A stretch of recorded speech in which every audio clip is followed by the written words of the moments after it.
So thank you for having me. My name is Lela.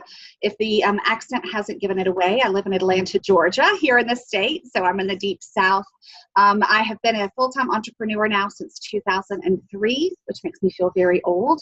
But I got into this business sort of falling backwards into it like a lot of people do.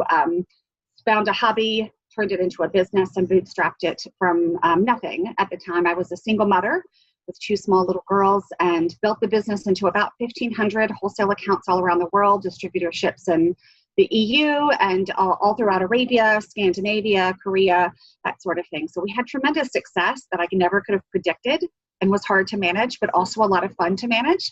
And then in 2012, I launched a consultancy, and now I help other makers and product designers, many of them beauty entrepreneurs, since that's the industry that I came from, navigate sort of the stickier, harder parts of business that aren't so much concerned with the creation, the product development, because most of my people are really good at that, but they need very often help with product pricing, brand development, and wholesale strategy. So let's talk about competitors now for a minute. Obviously, as part of the branding module, which our students have already been through to get to this money module, they've had to look at what their competitors are doing in the market, who their competitors are, how they style their products, their branding. But one of the things we also want our students to do is look at their pricing.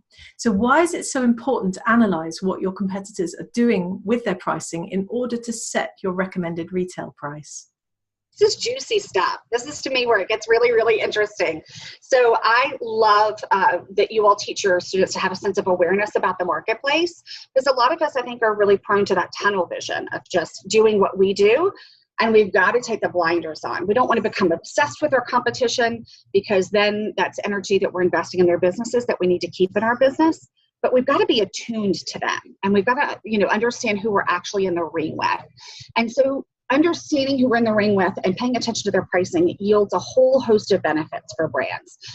One, you have to know sort of where you want your products to be distributed. You have to know what kind of company you want to keep.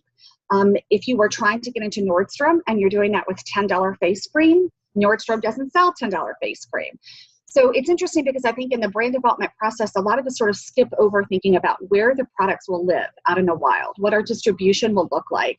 And we develop a brand, and then we go back and go, okay, now where can it live? And that's actually coming at it from the wrong direction. So we want to know where these products are going to be sold, who we're going to sit on the shelves alongside, how our prices compare to them. But we also want to make sure that we're not just mimicking competitor prices, because their costs may be completely different than yours. So if you're just saying, you know what, I really admire this brand and their serum's $85, so my serum's $85. You have to make sure that you can afford to make that serum and sell it for $85. So important to be aware, but also important to make sure that we're not just simply following the leader and doing what they're doing, or we'll end up sinking our own ship.